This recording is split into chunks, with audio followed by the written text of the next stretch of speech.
Moi, je trouve pas ça vilain. Qu'est-ce qu'il y aurait de vilain? C'est toi qui es vilain. Faut être vilain soi-même pour trouver tout vilain.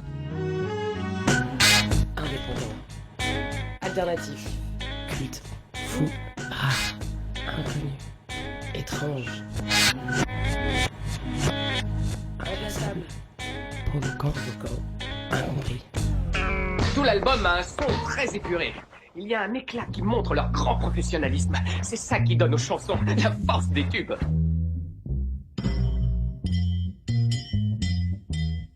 Plus étrange que le paradis. C'est l'émission qui déterre des trésors. Et parfois quelques cadavres. Tu dois jamais critiquer les films. C'est la politique de la maison. Tu veux appliquer tes propres règles? Ouvre ton propre ciné. Yeah. Il et elles sont beaux. Il et elles sentent bon le sable chaud. C'est reparti pour une séance de plus étrange que le paradis. Alors, tout le monde va bien? Nickel, Ouais. nickel. Voilà. Une programmation de feu, comme d'habitude. Emric Emrock, qu'est-ce que tu nous réserves? Salut. Je vais vous parler. Alors, je vais essayer de réparer une injustice en vous parlant d'un rappeur français trop méconnu qui a sorti coup sur coup, enfin en 2014 et 2019, 2 albums sans faute, Samir Hamad et son dernier projet en date, Apache, de 2019. C'est bien noté. Il faut être vigilant quand on veut faire le justicier. Da Butcher. Salut. Moi, je vais, pour cette nouvelle saison, continuer ma thématique que j'avais entamée à la fin de la 4e sur le rêve. Et j'ai quelques films en tête. Et là, j'ai envie de vous parler d'un film, certes un peu de mainstream, mais qui s'appelle Total Recall. Et ce sera l'occasion pour moi de parler d'un de mes réalisateurs préférés qui s'appelle Paul Verhoeven. Miss Fisher. Alors moi pour cette saison je m'étais mis en tête de parler un peu plus de meufs parce que ça manquait un peu de voix féminine dans l'émission et donc je vais commencer par Shivari, I ought to give you a shot in the head for making me live in this dump. Voilà. Ce titre est bien long. Oui. Ok. Et ben pour ma part, moi je vais vous parler de The Vietnam War, un reportage documentaire qui est passé sur Arte cette année. Et je vous expliquerai un peu tout ce qui se passe dans cette boutique. Que de la gaudriole en fait. Exactement. Emric Emrock, c'est à toi. Yeah. Donc, Apache de Samir Hamad. Tout comme son précédent album, Perdant Magnifique, il se structure de la même manière que le premier album de Nas, sorti en 1994, Illmatic. Composé de 10 titres, l'ouverture de l'album sur un extrait de film, ici en l'occurrence sur le film Crossroad, le même nombre de producteurs, un seul titre avec des featuring pour moins d'une 40aine de minutes au total. C'est un beau clin d'œil ou une belle figure de style, mais la comparaison s'arrête là, car quand Nas, collé à la rue et à sa vie de ghetto, Samir Hamad nous ouvre la porte de son monde intérieur. D'origine irakienne, il voyage avec ses parents réfugiés politiques avant de s'installer en France, plus précisément à Montpellier, et découvre le rap US à l'adolescence dans des vidéos de skate. Celui qui se faisait appeler à ses débuts Amadeus va dès lors se mettre d'une manière obsessionnelle au rap en le pratiquant comme un sportif avec entraînement quotidien. Il sortira 2 premiers albums en 2005 et 2007 qui passent quasi inaperçus et un EP en 2010, Justin Herman Plaza, en référence au spot de skate mythique de San Francisco. C'est véritablement en 2014 qu'il se fait un nom parmi les initiés dans le rap game français avec l'album Perdant Magnifique, où l'on peut découvrir son écriture si particulière. Il peut s'offrir le loisir de prendre son temps car la musique est un loisir pour lui, dans le sens où il ne cherche pas à en vivre. À côté de ça, il est instituteur, donc Ah ouais. Ah oui, il est prof le mec, d'accord. Il est prof. Ouais. Ok. Donc c'est donc 5 ans plus tard qu'il réapparaît pour nous proposer son nouvel album Apache. Dès les premières secondes, on rentre dans l'album par un titre étrange, un extrait de film plaqué sur la boucle de l'intro de Last Splash des Breeders. On se dit, tiens, c'est pas banal, et ça va être comme ça tout le long du disque. Les prods sont particulièrement léchés, mais ce qui fait vraiment la différence, ce sont les textes hyper référencés qui peuvent paraître abscons, voire en rebuter plus d'un, et pourtant c'est bien là où se situe la vraie force de Samir Hamad. Chaque phrase est tellement la quintessence d'une idée qu'au final, ce sont une succession de haïku punchline, quoi. Libre à chacun de comprendre. Niveau ouverture d'esprit, on retrouvera un sample des Pixies sur le titre H2O et un autre du Velvet Underground sur Papa Legba, ce qui fait quand même pas mal de rock pour un disque de rap. Peut-être parce que justement on n'est plus vraiment dans le rap, ou en tout cas les codes utilisés ne sont pas ceux du rap mais bien ceux que Samir Hamad s'est inventé.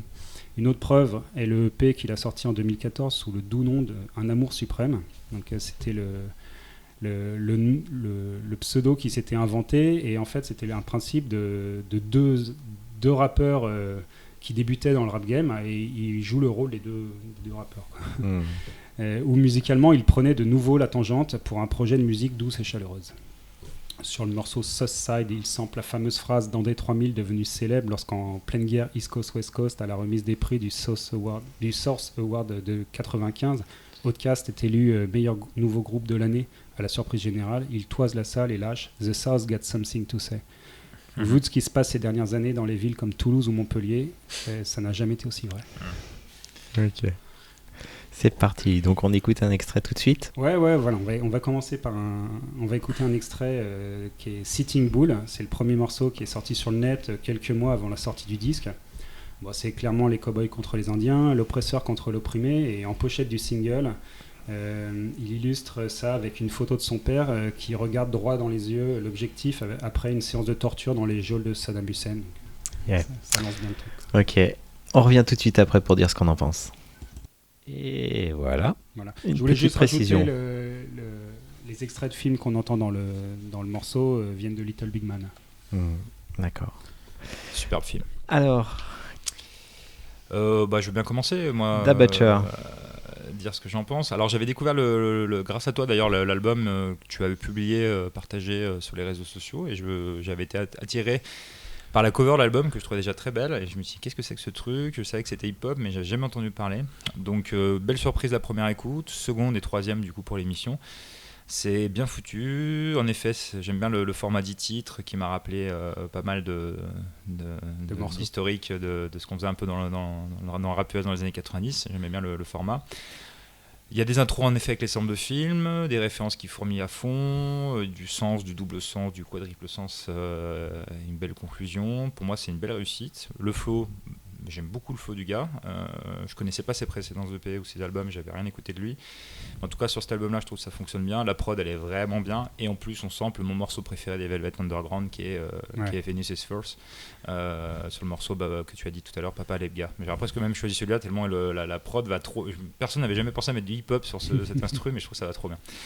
Donc j'attends vraiment la suite avec impatience de voir ce qu'il va donner le gars. Mais en live, je sais pas si tu l'as vu ou en concert. Non, en fait, il est quasiment inexistant en live. D'accord. Il a école. Il a école, tout à fait. Et puis, si t'en as marre d'attendre la suite, penche-toi sur ce qu'il a fait avant, parce que c'est du même acabit, quoi. Ok. D'accord.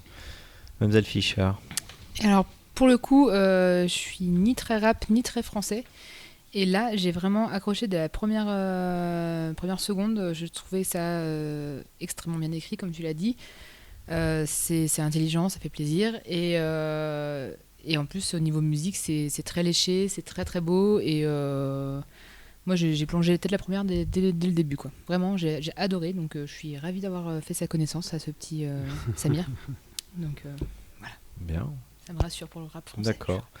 Bon, je crois qu'il faut que je réécoute alors, hein, parce que c'est parce que ça l'a pas fait du tout. Donc en effet, ça commence les prods, j'ai bien aimé. Alors j'ai pas pu écouter en entier parce que j'y arrivais pas. À chaque fois, je redémarrais, j'y arrivais pas. Et je trouve qu'il y avait une espèce de recherche de la punchline un peu. Voilà, faut marquer le coup. Chaque phrase doit être un peu, doit exister par elle-même quelque part. Et ça me gênait.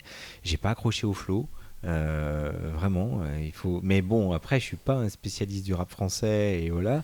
Et des fois, je préfère écouter Java, vieux groupe, voilà, où au moins je me marrais et je trouvais que c'était un peu du même acabit. Mais j'arrête tout. Je vais réécouter convenablement parce que vu que j'ai pas réussi à l'écouter en entier, je n'ai pas été jusqu'au sample du Velvet. Et alors là, ça me titille méchamment.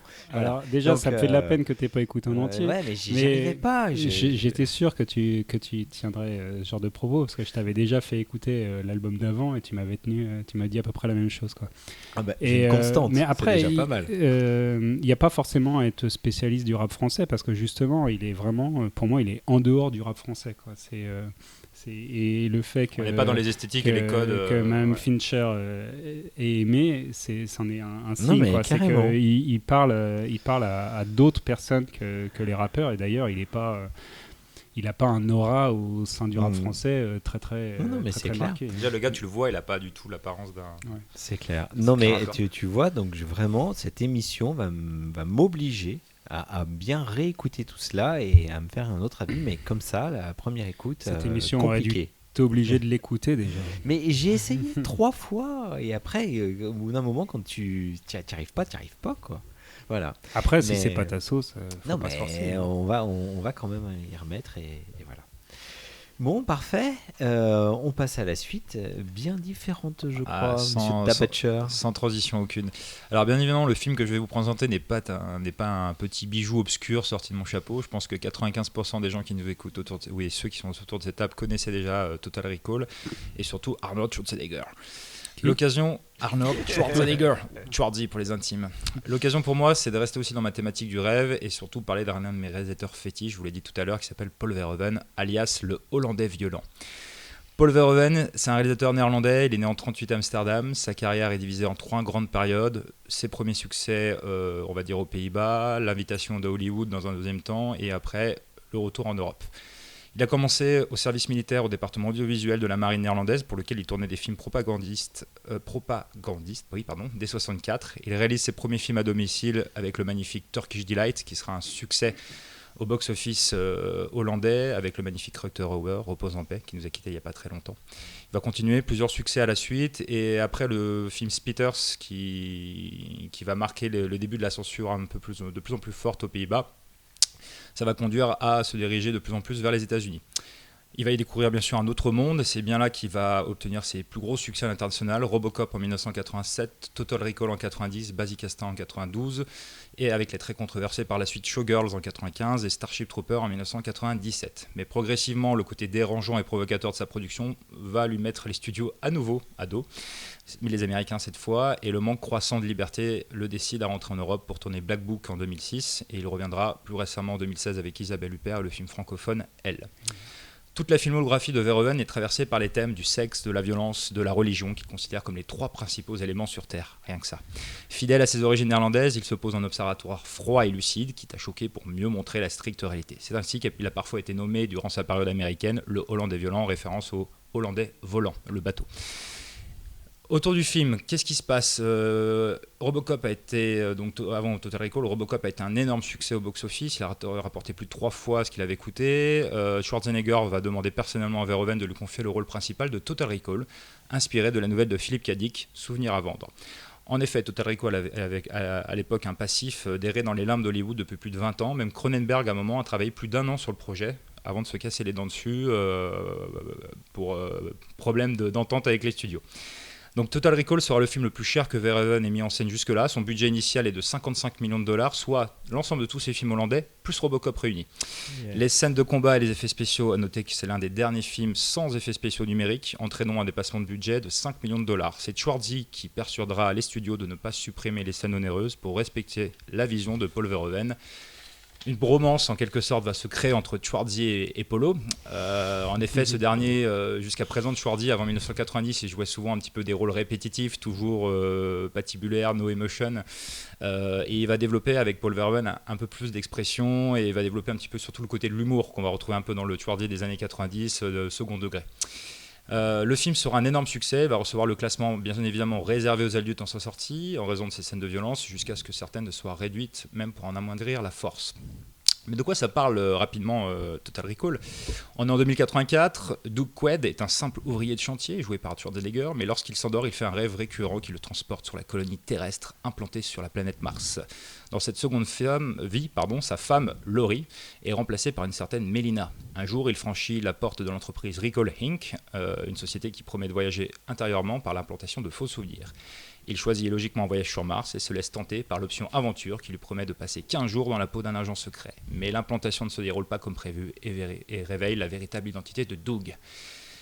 Et voilà, on est en plein dans la SF typiquement Kadickienne, si je veux dire le terme. C'est le premier point intéressant pour moi au niveau de ce film, c'est la confrontation formelle entre les thématiques de Philippe K. Dick, le brouillage entre plusieurs niveaux de réalité, notre rapport au monde, souvent des choses qu'on a retrouvées dans ses œuvres, de Blade Runner à Scanner Identity par exemple, et face à un réalisateur qui accentue volontairement la violence graphique et poussant le film vers la satire. C'est la seconde originalité aussi de Total Recall qui, au niveau de l'éruption d'effets gore et surtout une critique complètement de la société américaine des années 90 qui ressort surtout dans un projet où cela n'avait peut-être pas sa place. C'est un projet de type blockbuster. C'est pas là-dessus qu'on pensait avoir des thématiques de ce genre-là. La présence de Schwarzy, elle participe même au renforcement du message du film. Il appartient à cette famille d'acteurs qui sont complètement artificiels, donc le corps tout entier est une fabrication faite pour répondre au canon du cinéma d'action. Donc dans toute la première partie, le jeu est caricatural et on n'arrive pas une seconde à croire que Doug, joué par Schwarzy, soit un simple ouvrier du bâtiment, bon, même s'il est costaud, voilà. Mais quand il devient Hauser, sa prestation devient tout à coup juste et l'on comprend que dès lors, le jeu de l'acteur dans la première partie était faussé car son personnage lui-même est un rôle, même si c'est malgré lui.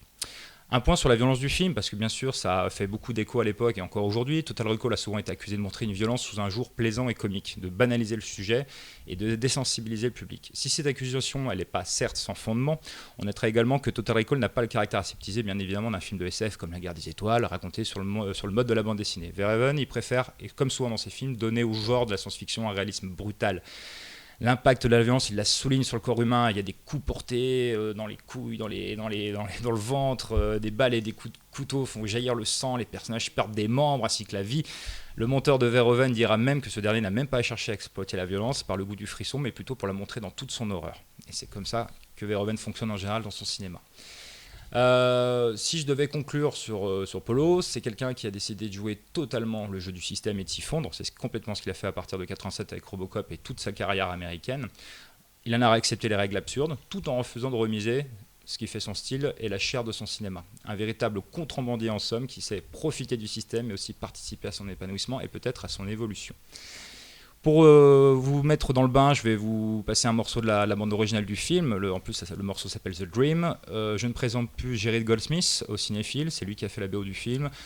Jerry Goldsmith, c'est un peu notre Ennio Morricone américain, parce que lui, il a fait plus de 200 films des années 50 à nos jours. Il est encore vivant, le monsieur. Je pense à Gremlins, Chinatown, Basic Instinct, Alien, Rambo, Star Trek, La planète des singes, Mulan et j'en passe.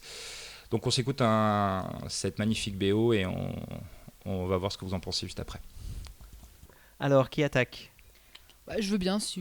Allez, c'est parti. Donc c'est un film que j'avais pas revu depuis mes 10 ans, je pense. Oh là, tu l'as vu à 10 ans, waouh. Ouais, mais mes parents étaient très, très light. Hein. Parce que c'est quand même très violent. Quand même. Je voyais ce que je voulais.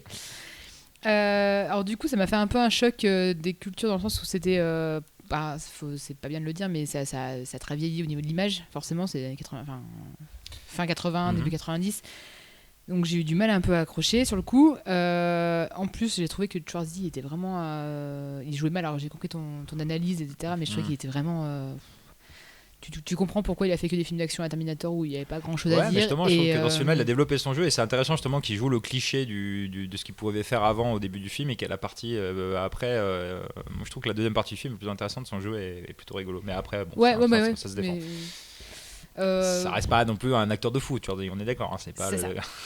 Mais après, par contre, au niveau du propos lui-même, l'histoire est vraiment cool et on sait plus trop ce qui est réel, ce qui l'est pas.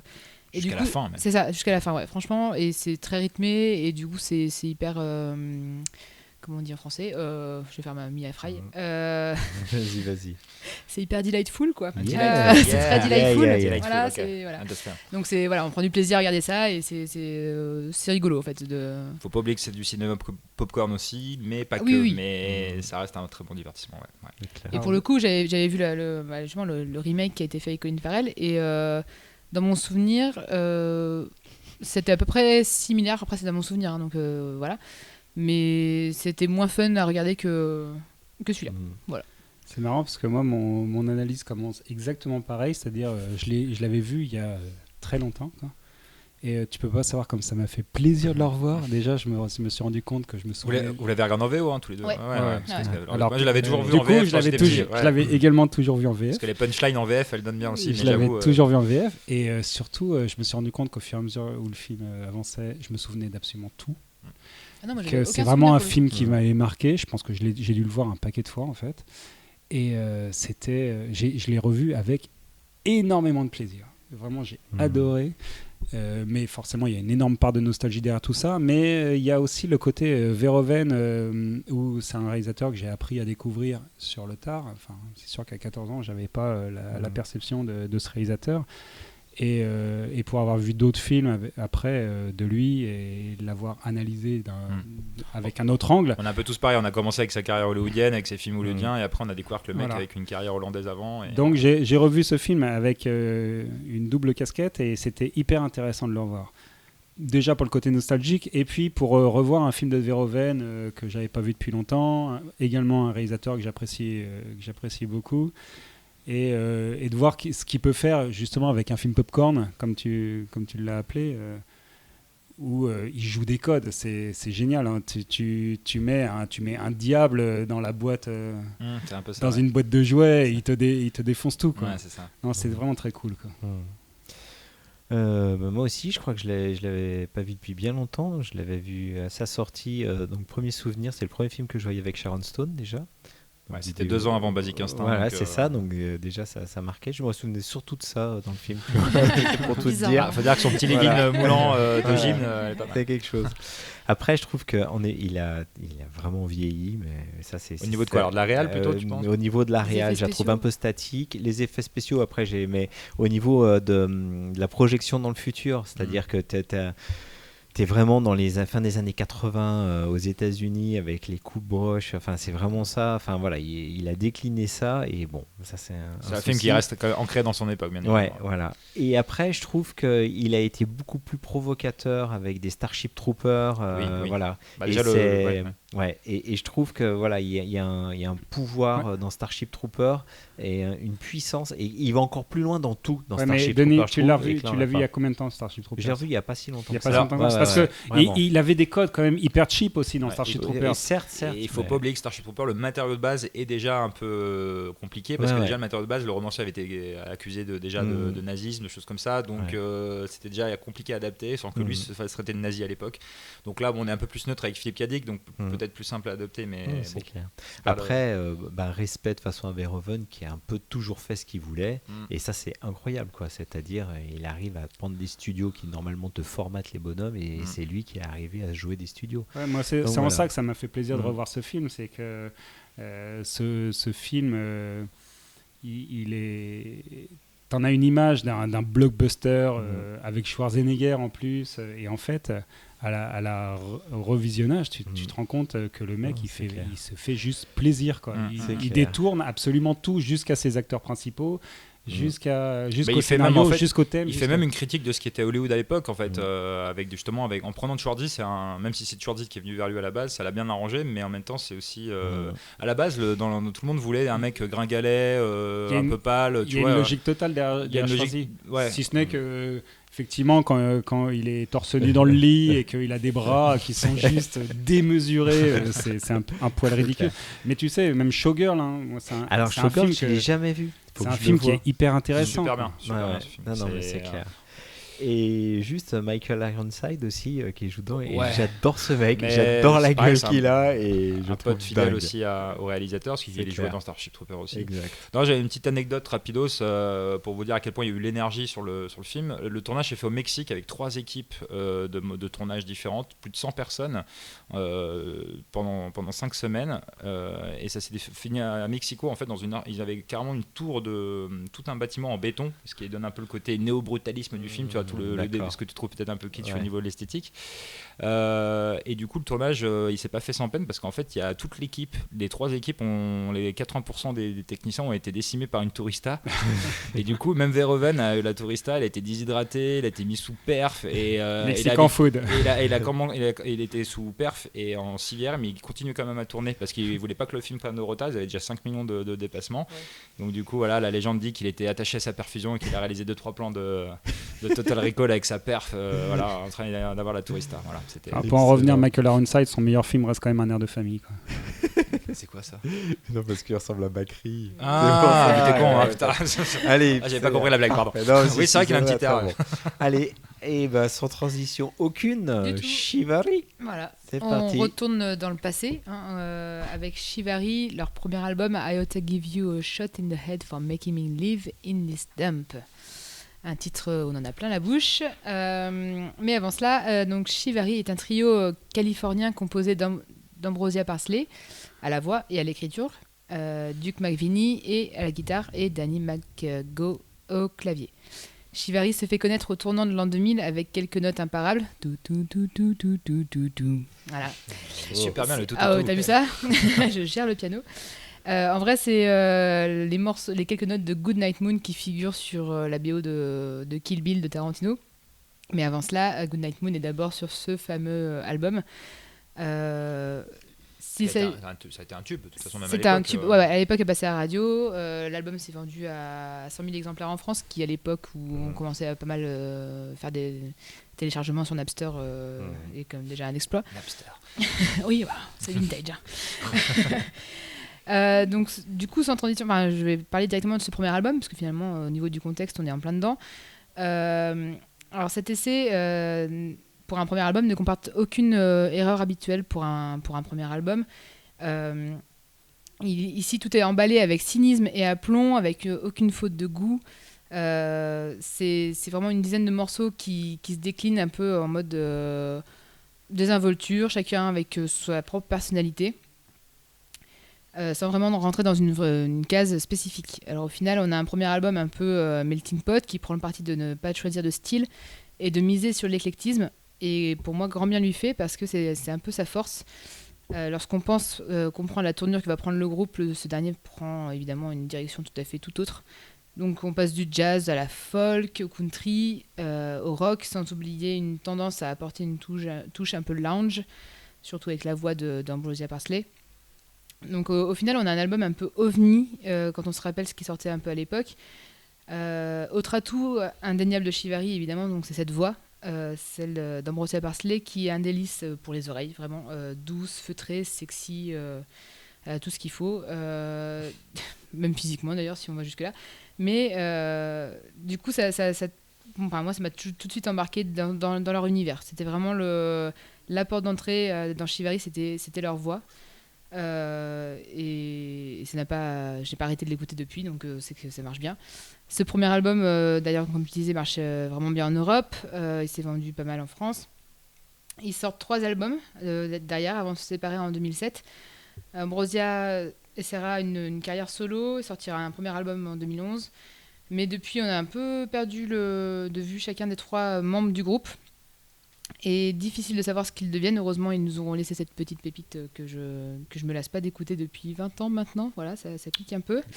Mais bon, voilà, c'est un petit plaisir pour les oreilles. Et d'ailleurs, pour illustrer ça, j'ai pas choisi Good Night Moon parce que ça aurait été trop facile. J'ai choisi Bossa Nova, qui pour moi montre une autre facette du groupe. Ce morceau est tellement génial, avec rien que sa première phrase corrosive, que cela aurait été dommage de ne pas l'écouter. Voilà.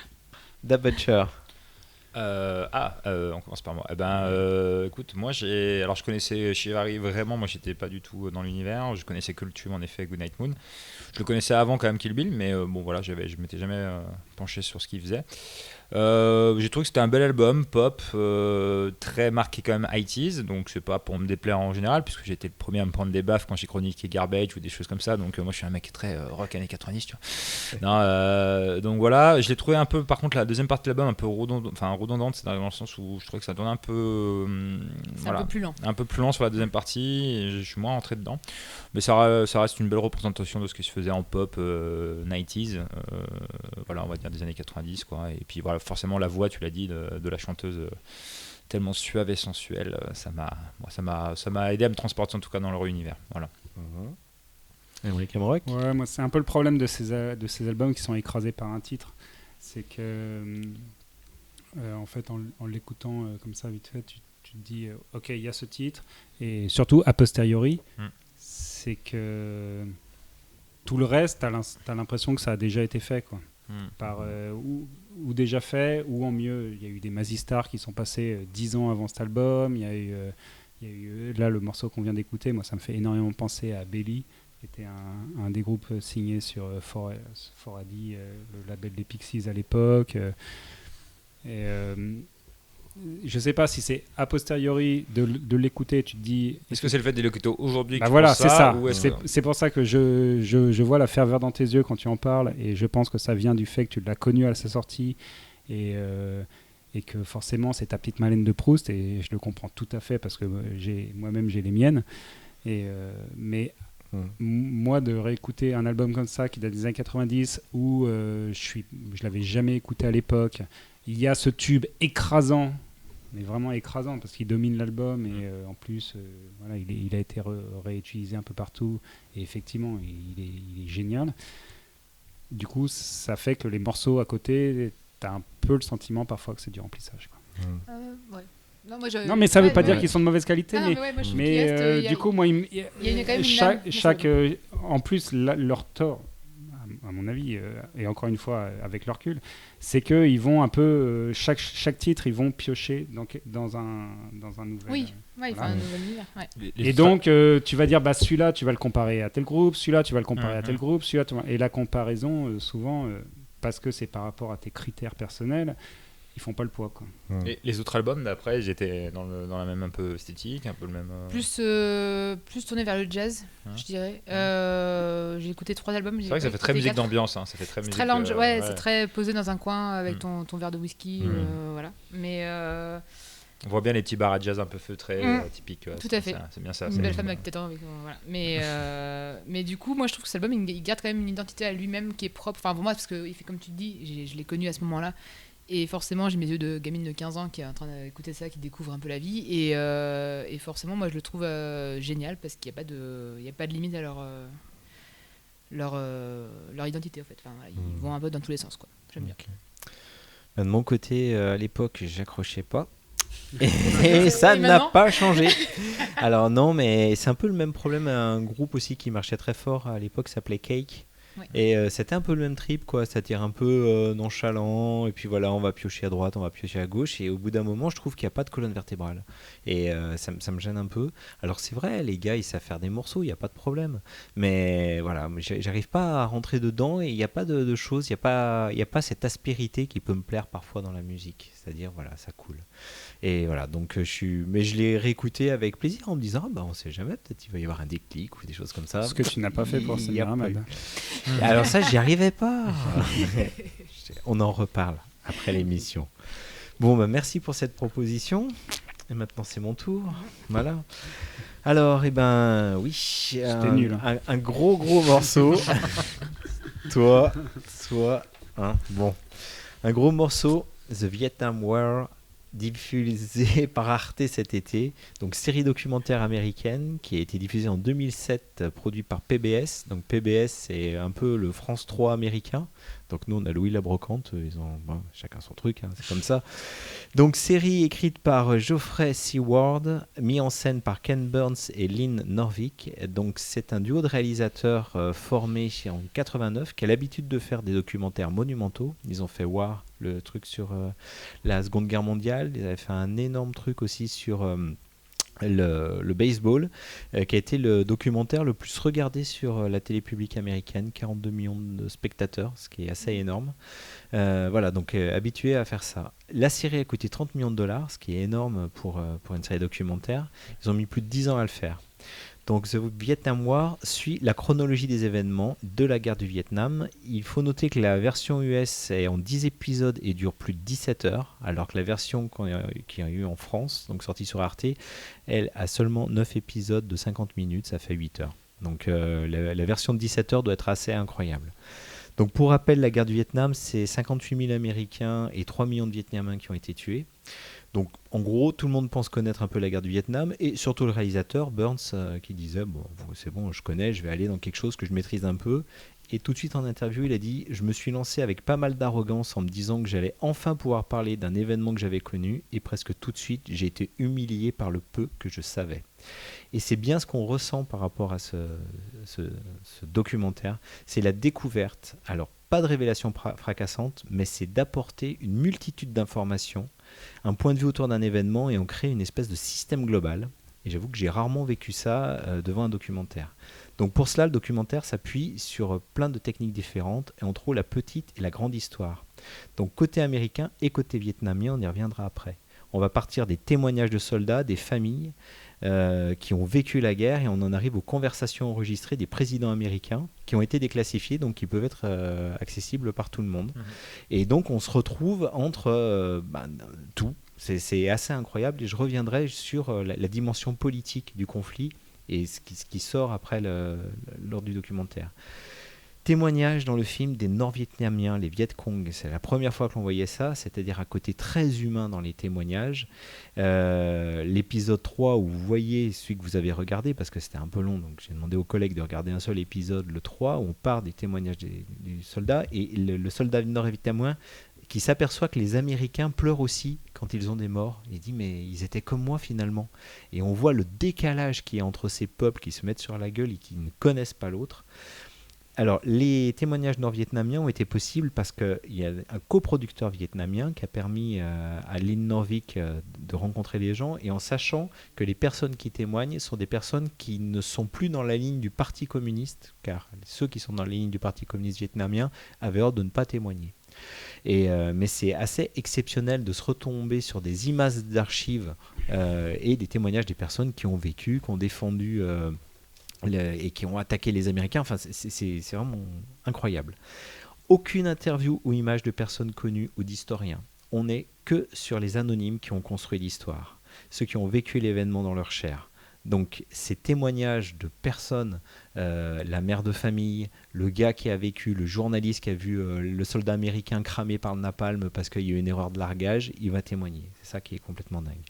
Et ce que l'on suit au niveau des fils des épisodes, c'est l'évolution de certains personnages. Et moi, c'est surtout John Musgrave, donc qui apparaît pas, mais qui apparaît à partir de l'épisode 4.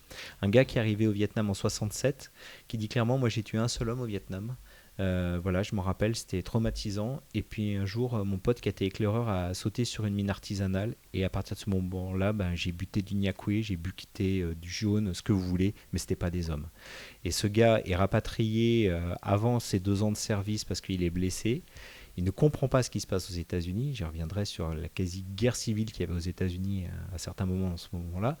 Et il se dit, mais pourquoi on me traite comme ça ? Enfin, qu'est-ce que j'ai fait ? Et ça va devenir un des plus farouches opposants à la guerre du Vietnam. Et il fait partie des premiers à avoir jeté leur médaille de guerre au Capitole. Et c'est ce que va nous montrer aussi le reportage, c'est le clivage qui était la guerre du Vietnam et qui l'est encore au niveau de la société américaine. C'est ça qui est intéressant, c'est très aussi dans le documentaire. Il avance, ouais. Et il faut se rappeler que les policiers ont tiré à balles réelles sur les campus, qu'ils ont tué des étudiants lors des manifestations. Et le doc remet la guerre du Vietnam à sa place et le trauma enfoui de l'Amérique. Ce qui est intéressant, c'est que le début du documentaire, donc le premier épisode, commence par le témoignage de Karl Marland, qui était un marine qui a été envoyé au Vietnam en 69. Il explique qu'après la guerre, il s'est fait un pote dans la vie civile, voilà, il a fait la guerre. Et 12 ans après avoir rencontré son pote, qui était vraiment un super pote, au détour d'une conversation, ils s'aperçoivent que tous les deux ont servi au Vietnam. Et Marland conclut: tout le pays était comme cela, c'était comme vivre dans une famille avec un père alcoolique, trop honteux, trop pénible, on n'en parle pas. Et ça, c'est incroyable parce que le film montre ça, montre ce qui, les séquelles que ça va créer dans vraiment la population américaine qu'on peut retrouver encore aujourd'hui. Et pour moi, le plus dingue, c'est ces conversations des présidents américains qui sont complètement dépassés par la situation. Ouais, c'est ça. Et entre le début, les premiers épisodes où Kennedy, d'entrée de jeu, dit « il ne faut pas y aller, on ne va pas gagner », avant d'être président, il était en Indochine parce que le film commence avec la débâcle des Français à Dien Bien Phu où Kennedy était là-bas en tant que reporter. Et il dit mais c'est pas un peuple qui veut sa liberté, on ne peut pas l'empêcher d'avoir sa liberté, il ne faut pas y foutre les pieds.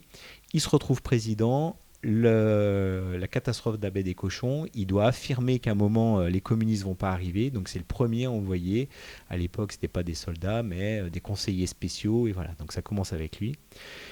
Toute la dérive, alors que tout le monde sait que ça ne peut pas fonctionner, jusqu'au clou du spectacle, 68, Nixon essaye d'être président.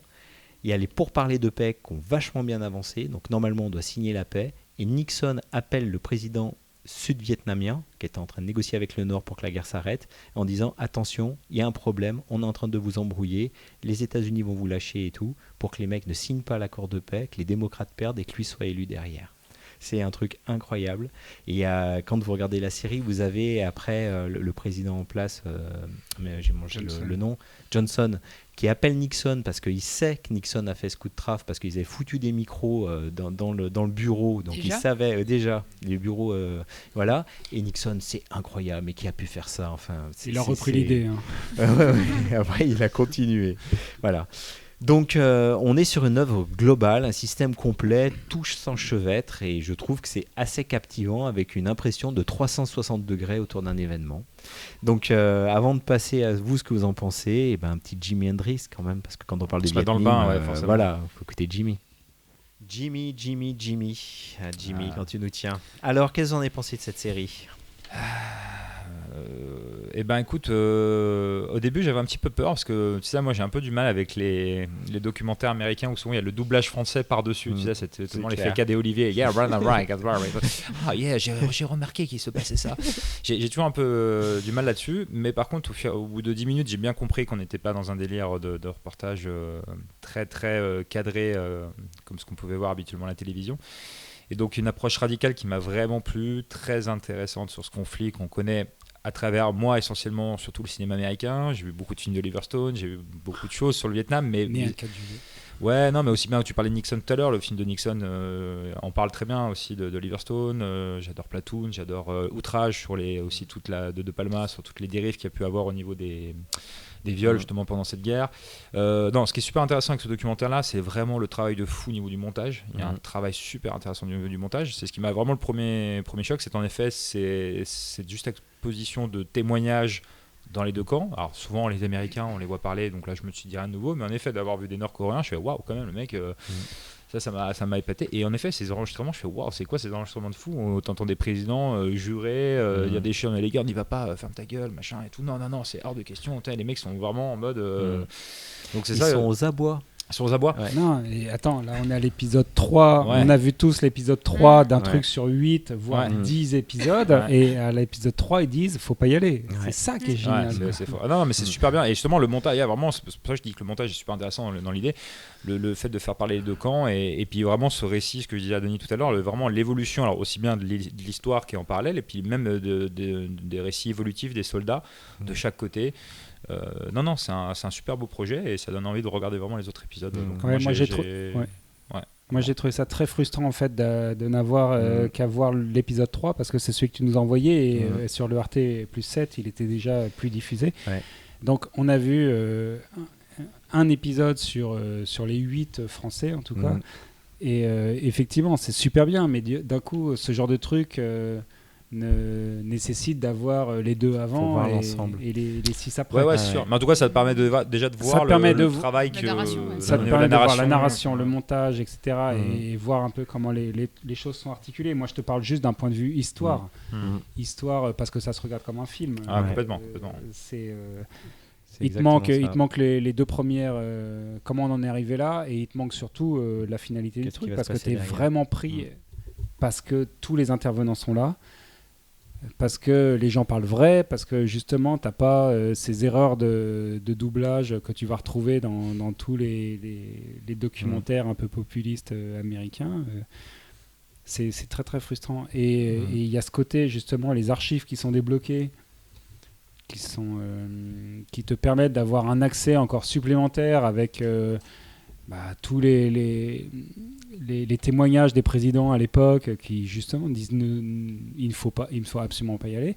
Et moi il y a un truc qui m'a fait tilter là en disant on n'a pas le parallèle, pourtant on a des guerres en France et on n'a pas le parallèle sur la guerre d'Algérie par exemple. Exactement, Ouais. j'ai pensé direct à la guerre d'Algérie parce que forcément ça a longtemps été un sujet tabou la encore Seconde en Guerre France, mondiale, elle a été surexploitée et très bien documentée.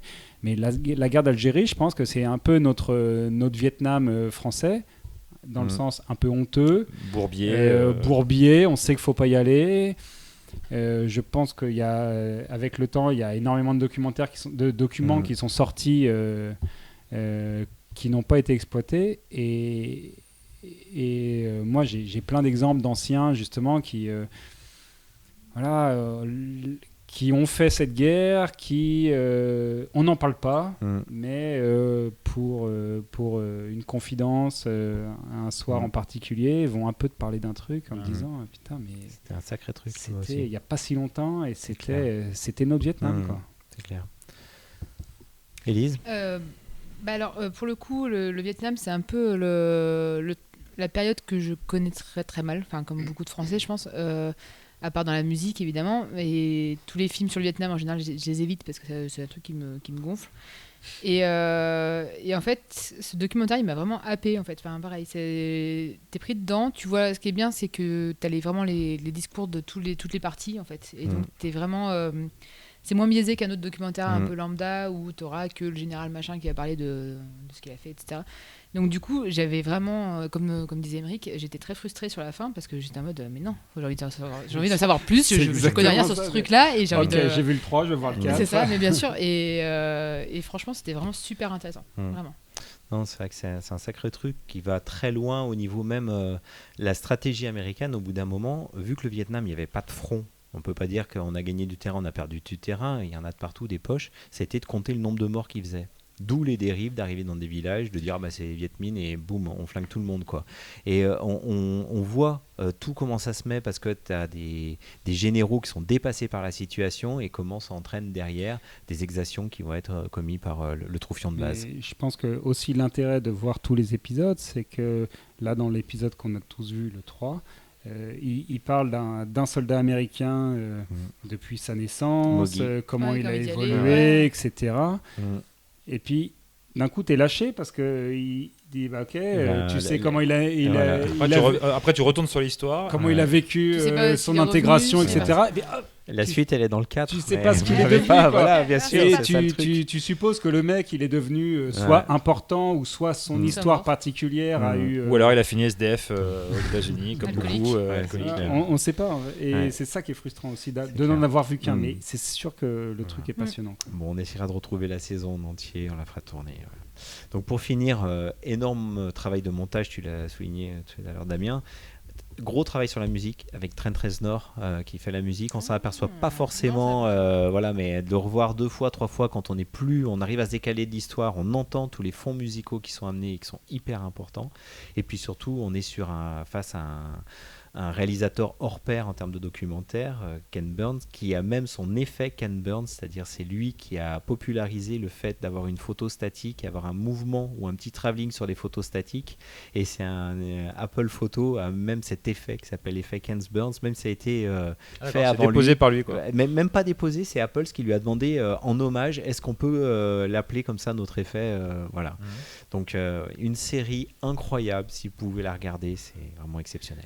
Et Trent Reznor, sans être un gros fan, le mec il est partout. Ouais, il est partout. Au niveau là, il fait de la musique de film de partout là actuellement. Et c'est vraiment à regarder, à écouter vraiment. C'est super bon là ce qu'il fait actuellement. Voilà, et bien fin de cette émission, encore plein de découvertes, c'était magnifique. Tout à fait. On se retrouve dans à peu près 3 semaines. Avec une nouvelle bande, je pense. Ce sera la 50e. Oh là là là. Magnifique, magnifique. Allez, bonne fin de journée à tout le monde. Ciao. À plus.